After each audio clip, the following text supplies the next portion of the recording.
Welcome, Congressman. Can you get your thoughts on Kash Patel, first of all, whether what you think or how you think your colleagues on the Senate side might handle a confirmation of Patel as FBI director?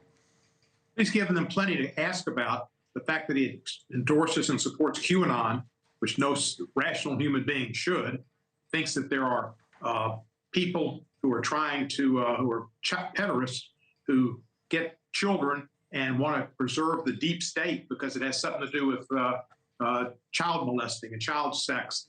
It's crazy. And to have him in charge of the FBI with the things he said about going after people and arresting them and the people he says might have committed treason. These are good Americans who've worked hard in the FBI and the Justice Department, and it's a sacrilege for him to be put in charge of that office. It makes J. Edgar Hoover's name look good on that building.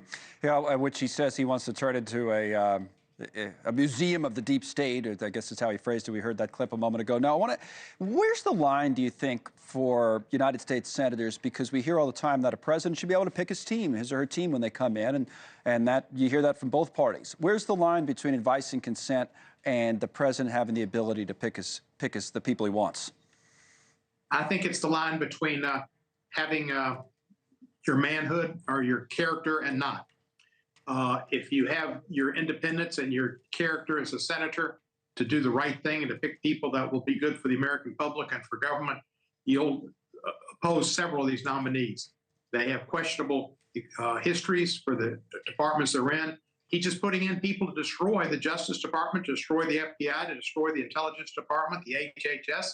These will cause deaths to the American public. It will cause us to lose allies on the intelligence front because of Tulsi Gabbard. People won't want to share information with us, with Robert Kennedy Jr. People may get scared of vaccines and what happened. And I think it was somewhere in the Pacific, Samoa or the Philippines or wherever, it wasn't the Philippines, but somewhere over there, he said measles vaccines were bad. People didn't take them, and a lot of kids died of measles.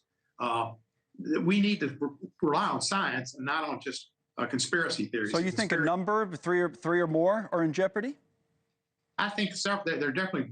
I think they could be in jeopardy. It just depends if you have 4 out of 53 Republicans who will do the right thing. That's not a very high number, but they're all afraid of Trump, and they're afraid of their constituents who like Trump.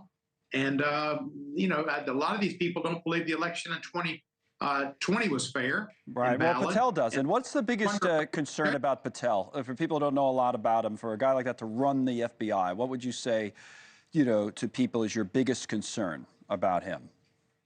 The fact that he wants to destroy the FBI, close the building on day one, and fire so many of the people that are there and claim that they are close to having committed treason. And so in essence, he could bring actions against them. If they're close to treason, but not quite at treason, means he could bring criminal charges against them, or would want to try to bring those to the Justice Department and investigate them. Let me talk. The guy, he should be on Musk's space flight to Mars, because there he'll be more logical. All right, let me ask you a little bit about President Biden's pardon of his son, which came in last night.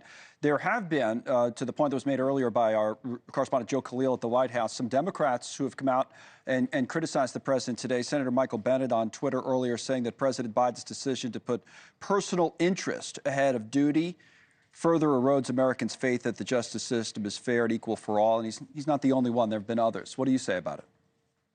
Well, if that's true, it won't last for long, because people realize Trump gets his appointments in and the actions he takes on day one when he says he's going to be a dictator and going to order the military probably to get involved in the deportation of people who've been here for a while without due process. Who knows what else he'll do in pardoning the January 6th insurrectionists that he calls hostages.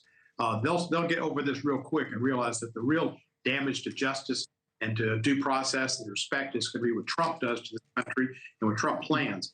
The fact is, President Biden's son, it's his son. He's lost several children. He lost children in the 70s. He lost his son, Beau, and now he's got one more son. Right. That's a strong pull, and I can understand it.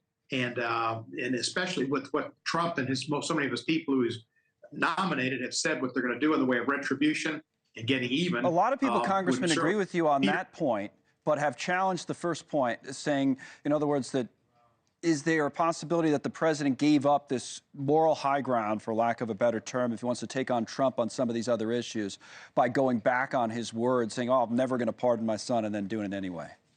Well, I think that's bad, but the circumstances changed. After the election, Trump became more going down hardcore on getting retribution and appointing people who said they were in the office to get retribution. The head of the Justice Department, to be Miss Bondi, said, we're going to investigate the investigators, we're going to prosecute the prosecutors, et cetera, et cetera. And that's the same thing Patel said.